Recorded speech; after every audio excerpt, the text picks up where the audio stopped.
Veneno de cobra letal. Jovem neutraliza toxina durante oração.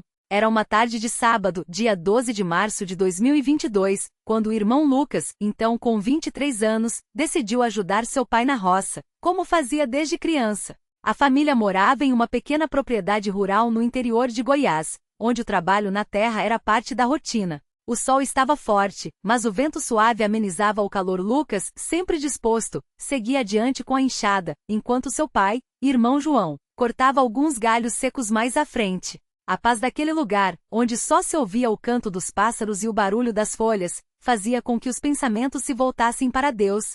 Naquela manhã, antes de saírem de casa, haviam feito a oração em família, pedindo proteção para mais um dia de trabalho. Lucas nunca imaginaria que em questão de minutos, sua vida estaria por um fio. Enquanto removia um monte de capim próximo a um velho tronco caído, sentiu algo duro debaixo dos pés.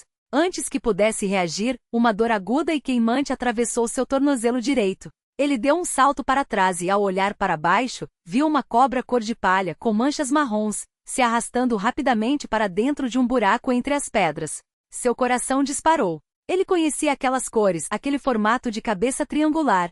Era uma cascavel, uma das serpentes mais venenosas da região. O veneno já começava a agir. A dor era como se alguém tivesse cravado uma faca em fogo em sua perna. Em segundos, o local da picada incharam, ficando roxo e quente. Lucas gritou por seu pai, que veio correndo. Ao ver a situação, irmão João palideceu. Ele sabia o perigo que o filho enfrentava. Sem socorro rápido, o veneno poderia atingir o coração e os pulmões, causando paralisia e até a morte. Mas a fazenda ficava a mais de 1 hora de distância do hospital mais próximo, e o carro estava com problemas mecânicos havia dias. O desespero começou a tomar conta dos dois. Filho, nós vamos orar, disse o irmão João, segurando Lucas pelo ombro enquanto o ajudava a se sentar à sombra de uma árvore. Deus é poderoso. Ele pode te curar agora mesmo. Lucas, com a visão já turva e a respiração acelerada, sentia o veneno subindo pela perna. Seu corpo tremia e um gosto metálico invadia sua boca. Ele mal conseguia falar, mas balbuciou. Pai, eu tô com medo. Não quero morrer assim. O irmão João ajoelhou-se ao lado do filho, colocou as mãos sobre sua cabeça e começou a clamar a Deus em voz alta. Senhor Jesus, o Senhor que criou todas as coisas, que tem poder sobre a morte e sobre a vida, olha para o teu servo Lucas. Tu disseste que se pedirmos em teu nome, o Senhor nos atenderá. Eu te peço, pela tua misericórdia, que neutralize esse veneno agora mesmo. Que o sangue de Jesus purifique o corpo do meu filho e que nenhuma força do mal prevaleça contra ele. Em nome de Jesus, eu ordeno que esse veneno seja destruído. Lucas fechou os olhos e tentou se concentrar nas palavras do pai. Mas a dor era tão intensa que parecia que seu corpo estava sendo consumido por dentro. Ele sentiu as lágrimas escorrerem pelo rosto. Em sua mente passavam versos que havia aprendido desde criança nas reuniões da congregação. O Senhor é o meu pastor, nada me faltará. Ainda que eu andasse pelo vale da sombra da morte, não temeria mal algum, porque tu estás comigo. Aqueles versos antes tão familiares, agora ganhavam um novo significado. Ele não estava sozinho. Enquanto o irmão João continuava orando, Lucas sentiu uma estranha sensação. Era como se algo quente, mas não doloroso, estivesse descendo por sua perna, do tornozelo até os dedos dos pés. Ele abriu os olhos e olhou para o local da picada. O inchaço, que antes crescia rapidamente, parecia ter parado. A cor roxa começava a clarear. Ele moveu os dedos do pé direito, que antes estavam dormentes, e sentiu que a mobilidade voltava. Seu coração, que batia descompassado, começou a se acalmar. Pai, sussurrou Lucas com voz mais firme. A dor tá passando. O irmão João interrompeu a oração e olhou para o filho com olhos cheios de lágrimas. Como assim, filho? É verdade, Lucas tentou se levantar, apoiado no pai. Parece que o veneno parou. Eu tô sentindo alívio. Os dois ficaram em silêncio por um momento, olhando um para o outro, incrédulos. Então, o irmão João levantou as mãos para o céu e exclamou: Glória a Deus! O Senhor ouviu a nossa oração. Mas a prova ainda não havia terminado. Mesmo com a melhora, eles sabiam que o veneno da cascavel poderia ter efeitos tardios, como hemorragias internas ou falência dos órgãos. Era necessário buscar ajuda médica o mais rápido possível. O irmão João correu até a casa do vizinho mais próximo, que tinha um carro em condições de viajar, e explicou a situação. O vizinho, embora não fosse da mesma fé, prontamente se ofereceu para levá-los até a cidade. Durante o trajeto, Lucas continuou orando em silêncio. Ele sentia em seu íntimo que Deus já havia operado um milagre, mas também sabia que a medicina era um dom de Deus para ajudar seu povo. Ao chegarem ao hospital, os médicos o atenderam com urgência. Examinaram a perna que ainda apresentava marcas da picada, mas sem os sinais clássicos de envenenamento avançado. O médico, surpreso, perguntou: "Você foi picado há quanto tempo?" "Há quase 2 horas", respondeu o irmão João. O médico franziu a testa. "Isso não faz sentido. O veneno da cascavel age rápido. Em 2 horas o paciente já estaria em estado grave com risco de vida. Mas os seus sinais vitais estão normais. Como isso é possível?" Lucas olhou para o médico e com calma respondeu: "Deus cuida dos seus filhos. Nós oramos e ele nos atendeu." O médico, embora cético, não teve como negar o que via. Os exames de sangue não mostravam alterações significativas, e a dor de Lucas havia desaparecido quase completamente. Ele foi mantido em observação por 24 horas, mas não apresentou nenhum sintoma grave. Os médicos o liberaram no dia seguinte, ainda intrigados com o caso. Ao voltarem para casa, Lucas e seu pai não conseguiram conter a gratidão. Naquela noite, durante a reunião na congregação, o irmão João pediu a palavra e contou tudo o que havia acontecido. Os irmãos presentes ouviram atentamente, alguns com lágrimas nos olhos. Ao final do relato, todos se ajoelharam e agradeceram a Deus pela vida de Lucas, pela misericórdia que havia sido demonstrada tão claramente. Nos dias que se seguiram, Lucas refletiu muito sobre tudo aquilo. Ele havia sentido o medo da morte, a dor física, a incerteza, mas também havia experimentado a presença de Deus de uma forma que nunca esqueceria. O veneno que deveria tê-lo matado havia sido neutralizado não por soro, não por remédios, mas pela fé e pela oração. Ele entendia agora, mais do que nunca, que a vida pertence a Deus e que em suas mãos, até as coisas mais letais podem ser transformadas em testemunho de seu poder. Uma semana depois, Lucas voltou ao local onde havia sido picado. Ajoelhou-se ali onde a cobra o havia atingido e orou mais uma vez. "Senhor, eu te agradeço por mais esta oportunidade de servir a ti. Tu me livraste da morte e me deste vida. Que eu possa, todos os dias, viver para a tua glória e contar do teu amor a todos que cruzarem o meu caminho." Ao se levantar, ele notou algo brilhando entre as pedras. Era uma pequena moeda quase coberta pela terra. Ele a pegou e ao limpá-la viu que era uma moeda antiga, com a inscrição "Deus seja louvado." Não havia dúvida em seu coração. Aquilo era mais um sinal, uma confirmação de que Deus estava no controle de todas as coisas, até mesmo dos menores detalhes. Hoje, mais de 1 ano depois, Lucas continua servindo a Deus na congregação.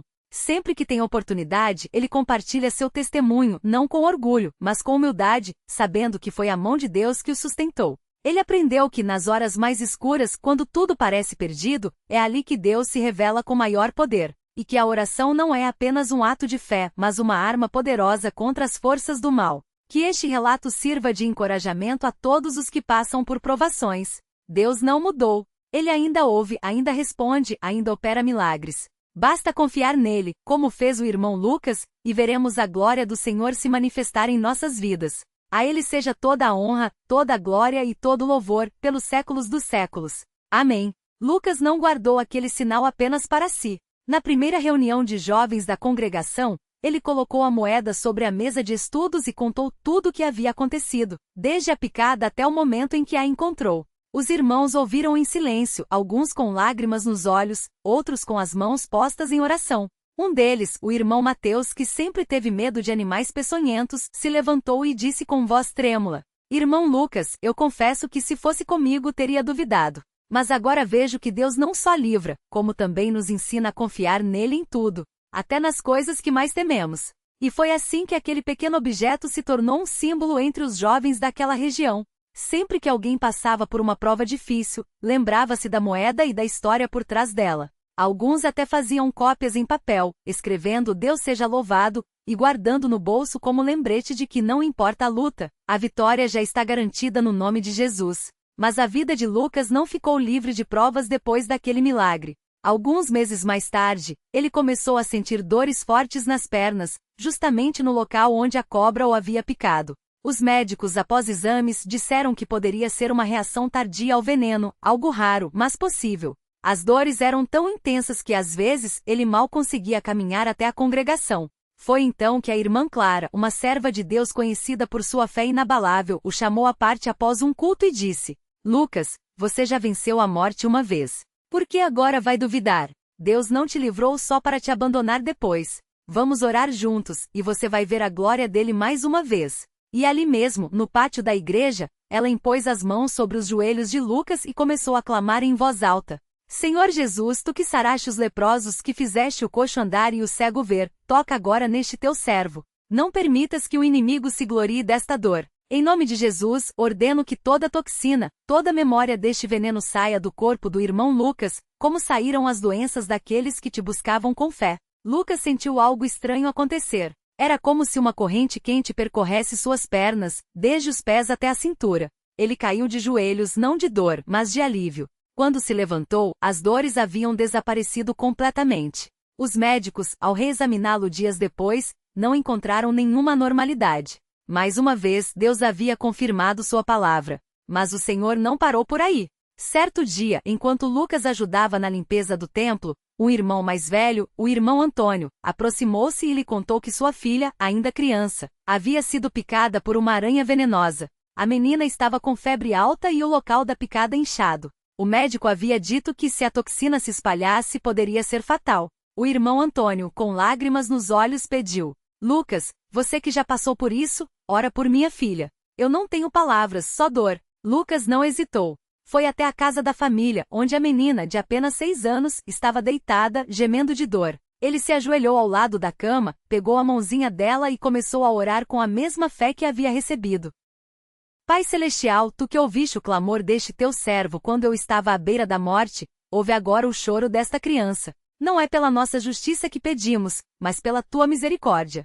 Em nome de Jesus, ordeno que este veneno seja neutralizado, que a dor desapareça e que a saúde volte a este corpinho. Que os médicos se admirem e glorifiquem o teu nome. Enquanto orava, a menina parou de gemer. Abriu os olhos, olhou para Lucas e sorriu fracamente. Quando o irmão Antônio tocou na testa dela, a febre havia baixado. Em menos de 1 hora, o inchaço começou a diminuir. No dia seguinte, a criança já brincava normalmente, como se nada tivesse acontecido. O médico, ao vê-la, apenas balançou a cabeça, incapaz de explicar. Esses milagres não ficaram restritos àquela região.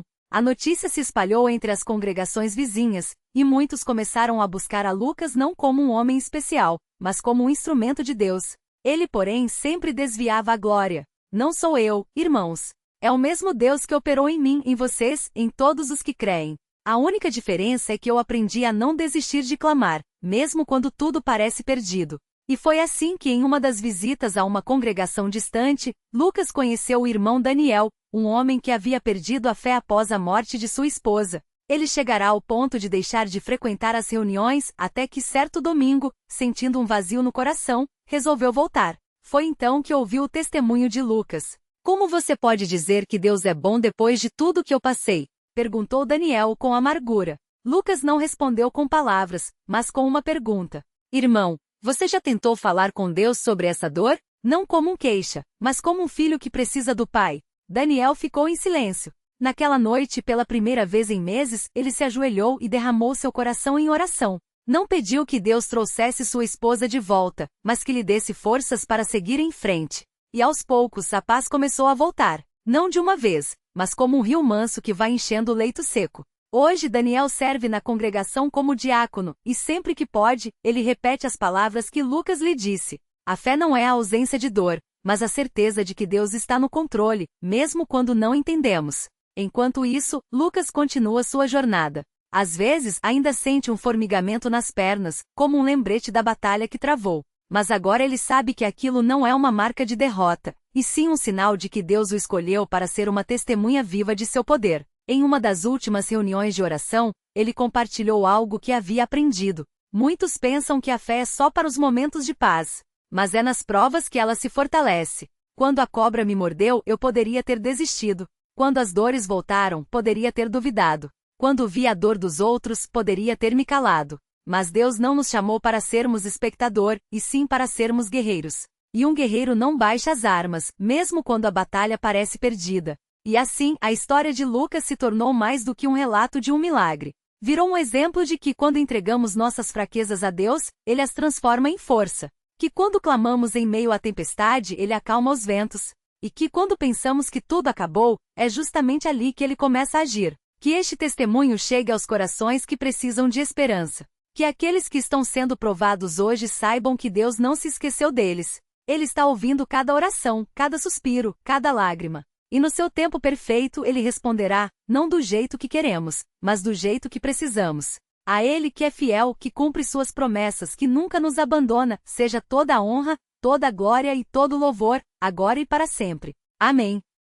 A vida de Lucas depois daquele dia não voltou a ser a mesma, e isso não era por causa das sequelas físicas, mas porque seu coração havia sido marcado por uma verdade que só quem passa pelo fogo da prova pode entender. Ele não era mais o mesmo jovem que saía distraído pelas trilhas, nem o irmão que apenas ouvia os hinos sem sentir o peso das palavras. Agora cada verso, cada oração, cada ajoelhar-se diante do altar tinha um significado mais profundo, como se Deus tivesse lhe dado uma chave para enxergar além do visível. Nas semanas que se seguiram, ele começou a notar coisas que antes passavam despercebidas. O irmão que chegava sempre atrasado às reuniões, mas que agora chegava mais cedo, com o rosto marcado pelo cansaço, mas os olhos brilhando de gratidão. A irmã que, após anos de silêncio, finalmente ergueu a mão no culto para pedir oração pela filha doente. O irmão mais velho, que todos achavam ser um rocha inabalável, mas que certo dia se aproximou dele depois da reunião e com a voz embargada confessou, filho, eu também já senti o veneno da dúvida me queimando por dentro. Mas hoje, ouvindo seu testemunho, Deus me lembrou que ele ainda opera maravilhas. Lucas entendeu então que sua história não era só sua, era um farol para outros que navegavam no mesmo mar tempestuoso. Uma tarde, enquanto ajudava na limpeza do salão de reuniões, ele encontrou a irmã Clara, uma das mais idosas da congregação, sentada sozinha em um dos bancos da frente. Ela segurava o inário aberto no Cristo é a nossa paz, mas seus olhos estavam fixos no vazio. Lucas se aproximou e sentou ao seu lado em silêncio. Depois de alguns minutos, ela falou sem olhar para ele. Às vezes, quando a noite chega, eu fecho os olhos e vejo o rosto dos que já se foram. Meu marido, meus 2 filhos, e sinto como se Deus tivesse me esquecido aqui. Por que ele me deixou sozinha tanto tempo? Lucas não tinha respostas prontas.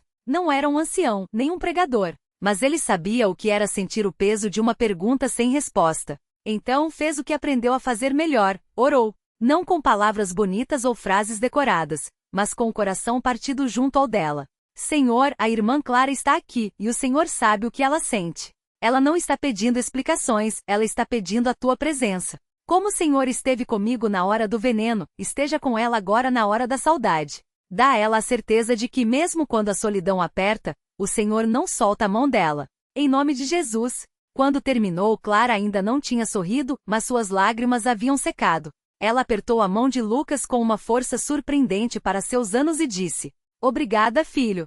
Às vezes a gente só precisa lembrar que não está sozinho. Aquilo o marcou. Ele percebeu que o milagre não tinha sido só a neutralização do veneno em seu corpo, mas a capacidade de enxergar as feridas alheias e levar elas também aos pés do Senhor. Os dias foram passando, e Lucas começou a ser procurado por outros irmãos que precisavam de uma palavra de ânimo. Não porque ele fosse alguém especial, mas porque sua história falava por si. Certa vez, um jovem chamado Mateus, que havia se afastado da congregação depois de uma grande decepção, apareceu na porta do salão quando todos já estavam saindo. Ele estava com os olhos vermelhos, as mãos trêmulas, e mal conseguia falar. Eu não aguento mais, irmão. Tudo que eu pedi a Deus, ele negou. Minha mãe doente e meu emprego perdido, minha namorada que foi embora. Para que servir orar se nada muda? Lucas não tentou dar uma resposta pronta. Em vez disso, convidou Mateus para sentar no banco de trás, onde a luz da tarde entrava pela janela, pintando o chão de dourado.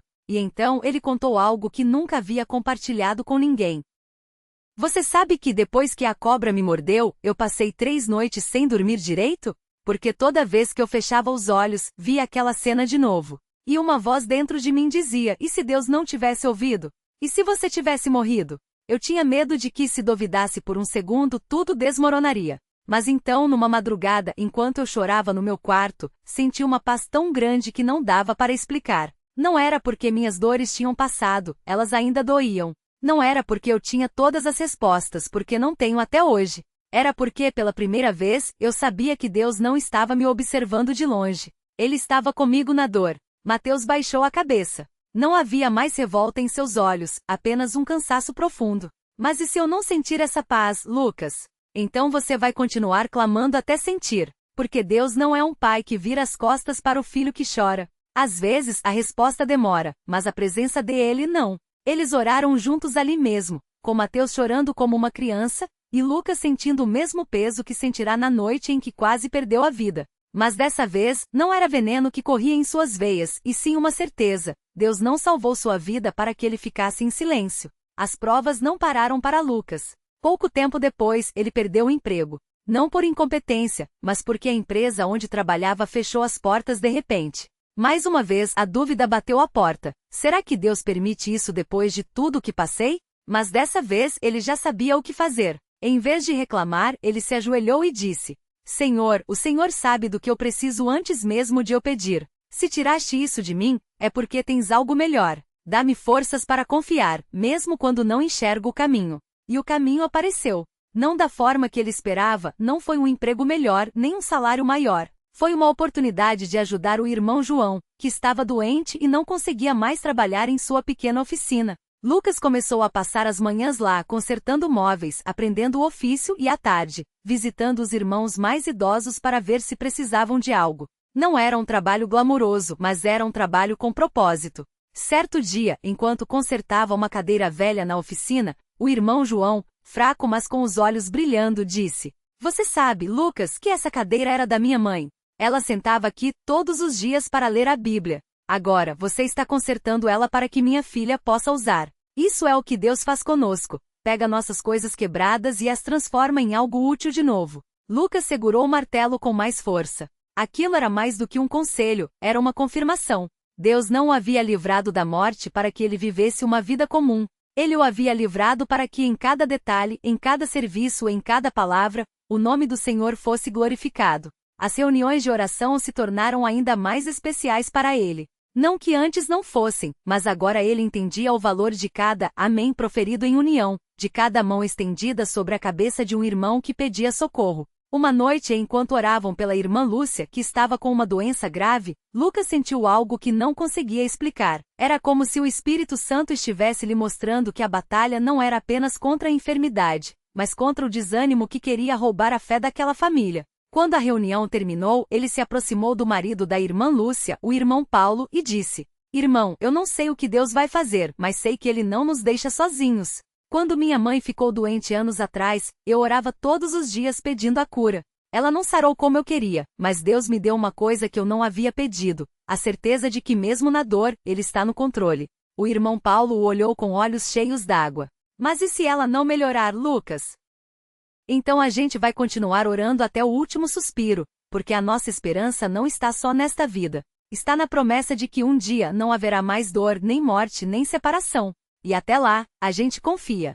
Essa conversa o fez lembrar de algo que o irmão mais velho da congregação costumava dizer: a fé não é a certeza de que Deus vai fazer como a gente quer, mas a certeza de que Ele fará o que é melhor, mesmo que a gente não entenda. Os meses se passaram, e a história de Lucas continuou a ecoar. Não porque ele contasse a todos que encontrava, mas porque Deus usava sua vida como um testemunho silencioso. Até que certo domingo, durante o culto, um homem que ninguém conhecia entrou no salão. Ele estava sujo, com roupas rasgadas e cheirava a álcool. Alguns irmãos olharam com desconforto, mas ninguém o impediu de entrar. Ele sentou no fundo, tremendo, e quando o hino Sangue de Jesus começou a ser cantado, ele cobriu o rosto com as mãos e chorou. Depois do culto, Lucas se aproximou dele. Não com medo, nem com julgamento, mas com a mesma compaixão que havia recebido quando esteve à beira da morte. O Senhor precisa de ajuda? O homem levantou a cabeça. Seus olhos estavam vermelhos, sua barba por fazer. Eu ouvi falar de um lugar onde Deus ainda faz milagres. Eu não acredito em nada, mas não tenho mais para onde ir. Lucas não perguntou o que ele havia feito, nem por que estava naquele estado. Simplesmente disse: Então o Senhor veio ao lugar certo. Vamos orar? E ali mesmo, no banco de trás, aquele homem quebrou. Confessou anos de vícios, de solidão, de decisões erradas que o haviam levado à beira do abismo. Lucas orou por ele como se estivesse orando por si mesmo na noite em que o veneno corria em suas veias. E quando terminou, o homem, agora com o nome de Roberto, olhou para ele e disse: Como você pode ter tanta certeza de que Deus me perdoa? Lucas sorriu. Porque ele me perdoou. E se ele fez por mim, pode fazer por você também. Roberto começou a frequentar as reuniões. Não foi fácil, havia dias em que ele chegava bêbado, dias em que desistia, dias em que a vergonha o fazia querer sumir, mas os irmãos não o abandonaram. Oravam por ele, visitavam-no, lembravam-no de que a graça de Deus não tem limites. Até que uma noite, durante uma reunião de oração, Roberto se levantou. Suas mãos ainda tremiam, mas sua voz estava firme. Eu não sei falar bonito como vocês, mas hoje eu quero agradecer, porque Deus tirou o veneno da minha alma. Não foi uma cobra, foi coisa pior. Foi o ódio, foi a amargura, foi a culpa. Mas hoje, eu sinto uma paz que não entendo. E se Deus pode me salvar, pode salvar qualquer um. O salão ficou em silêncio por um momento. Depois, um glória a Deus ecoou, seguido por muitos outros. Lucas fechou os olhos, agradecido. Não era mais sobre ele. Não era sobre a cobra, nem sobre o milagre. Era sobre um Deus que continua a transformar vidas, um de cada vez, de maneiras que só quem passa pela prova pode entender. Hoje, quando Lucas olha para trás, ele não vê apenas a noite em que quase morreu. Vê as mãos que o carregaram, as orações que o sustentaram, as lágrimas que regaram sua fé. Vê um Deus que não só o livrou da morte física, mas que dia após dia, o livra da morte espiritual, do desânimo, da dúvida, do medo. Ele ainda sente o formigamento nas pernas às vezes. Mas agora, quando isso acontece, ele sorri, porque sabe que aquelas marcas não são de derrota, mas de uma batalha vitoriosa. E que enquanto houver respiração em seus pulmões, ele continuará contando o que Deus fez, não para ser elogiado, mas para que outros saibam que, não importa quão escura seja a noite, a luz de Deus sempre brilha mais forte. Que este testemunho chegue a quem precisa ouvir que Deus não mudou. Ele ainda ouve, ainda age, ainda salva. Não porque mereçamos, mas porque Ele é bom. A Ele que é o mesmo ontem, hoje e eternamente, seja toda a honra, toda a glória e todo o louvor. Amém.